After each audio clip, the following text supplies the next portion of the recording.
Praise the lord. આજે આપણે look 10 અને તેની 21મી કલમમાંથી પ્રભુના વચનો જોવાના છે। વચના પ્રમાણે છે, તે જ સમયે પવિત્ર આત્માથી હરખાઈને તે બોલ્યા, ઓ પિતા, આકાશ તથા પૃથ્વીના ધણી, હું તમારી સ્તુતિ કરું છું કે જ્ઞાનીઓથી તથા બુદ્ધિમાનોથી તમે એ વાત ગુપ્ત રાખીને બાળકોને પ્રગટ કરી છે। હા પિતા, કેમ કે એ તમને સારું લાગ્યું છે। આમીન। આ પ્રભુનું વચન છે। લુક 10 તેની 21મી કલમ। આજના શાસ્ત્ર પાઠમાં આપણે જોઈ શકીએ છીએ પ્રભુ ઈસુ ખ્રિસ્ત શિષ્યોને 70 શિષ્યોને એ મોકલે છે અને 70 શિષ્યો એ સેવાથી તેઓ પાછા ફરે છે, પ્રવાસથી પાછા ફરે છે અને ઈસુને તેમની સફળતાની એ જાણ કરે છે।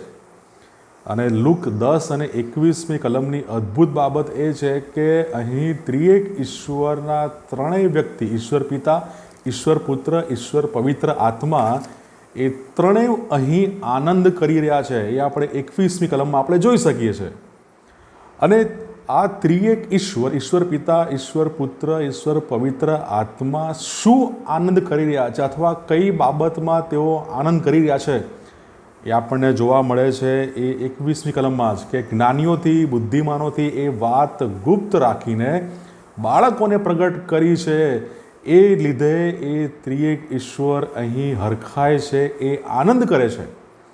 કઈ વાત અથવા કઈ બાબત એ છુપાવવામાં આવી છે અથવા ગુપ્ત રાખવામાં આવી છે તેનો જવાબ લુક 10 અને 22મી કલમમાં જ મળે છે કે પિતા સિવાય કોઈ જાણતું નથી કે પુત્ર કોણ છે, તેથી ઈશ્વર પિતાએ જે પ્રગટ જે કર્યું છે અને એ તો છે એ પુત્રની સાચી ઓળખ। આપણે અહીં જોઈ શકીએ છીએ કે જે ગુપ્ત રખાયેલું છે અથવા કઈ બાબત, પહેલી બાબત પુત્રની સાચી ઓળખ, બીજી બાબત ઈશ્વરની યોજના અને ત્રીજી બાબત એ ઈશ્વરનું રાજ્ય અને શૈતાનનું પતન। એ આપણે લુક 10, 17, 18માં જોઈ શકીએ છીએ। આ બધી બાબતો ગુપ્ત રાખીને એ બાળકોને પ્રગટ કરવામાં આવી છે। અહીં મુદ્દો એ નથી કે ઈશ્વર દ્વારા પસંદ કરાયેલા લોકોનો એક ચોક્કસ સમૂહ, ચોક્કસ વર્ગ એ છે। મુદ્દો એ છે કે ઈશ્વર પોતાની કૃપા માટે સૌથી ઓછા સંભવિત લોકોને પણ પસંદ કરવાને માટે એ સ્વતંત્ર છે। એ એનો મુખ્ય મુદ્દો છે। ઈસુ આનંદ કરે છે કારણ કે ઈશ્વરની યોજના માનવીય શાણપણ, બુદ્ધિ, જ્ઞાન પર આધારિત નથી, પણ બાળક જેવા નમ્ર વિશ્વાસ પર એ આધારિત છે। ઈસુ આનંદ કરે છે કારણ કે ઈશ્વરનું રાજ્ય ફક્ત ધાર્મિક આગેવાનો, એ સમયના એ યાજકો, શાસ્ત્રી, ફરોશીઓ, વિદ્વાનો જ નહીં, પણ સામાન્ય લોકોને પણ એ પ્રગટ થઈ રહ્યું છે। બાબત આપણે એ જોઈ શકીએ છીએ।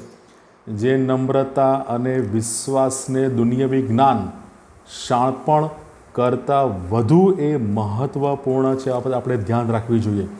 એ જે નમ્રતા છે, એ નમ્રતા એ દુનિયાવી શાણપણ કરતાં, દુનિયાવી ડાપણ કરતાં, શાણપણ કરતાં એ વધુ મહત્ત્વપૂર્ણ છે।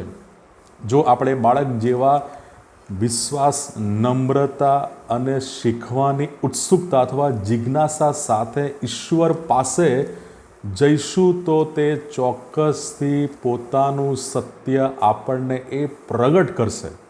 માર્ક 10 અને 15 સ્પષ્ટ જણાવે છે, જો કોઈ બાળકની માફક ઈશ્વરનું રાજ્ય સ્વીકારશે નહીં તો તેમાં એ પ્રવેશ કરશે જ નહીં। આજનું વચન આપણને એ પડકાર આપે છે કે આપણે આપણા જ્ઞાન, ડાપણ પર આધાર રાખી રહ્યા છીએ। શું આપણો આધાર, શું આપણું જ્ઞાન અથવા ડાપણ છે કે આપણો આધાર એ ઈશ્વર પર છે? શું આપણે નમ્રતાથી ઈશ્વર પાસે જઈ રહ્યા છે કે અભિમાન સાથે? અને અભિમાન અને આત્મનિર્ભરતાને આપણા આત્મિક વિકાસમાં કોઈ પણ સંજોગોમાં અવરોધરૂપ બનવા દઈએ નહીં। શું એ અવરોધરૂપ બની રહી છે? ઈશ્વરે જગતના જ્ઞાનને મૂર્ખતા ઠેરવી છે અને જગતના જ્ઞાન વડે ઈશ્વરને ઓળખી શકાય નહીં। પહેલો કોરિન્થી તેનો 1 અધ્યાય 20 અને 21 બહુ સ્પષ્ટ જણાવે છે કે જગતનું જ્ઞાન એ મૂર્ખતા છે। એ ઈશ્વરે એ જગતના જ્ઞાનને મૂર્ખતા ઠરાવી છે અને જગતના જ્ઞાન વડે આપણે ઈશ્વરને ઓળખી શકીએ નહીં।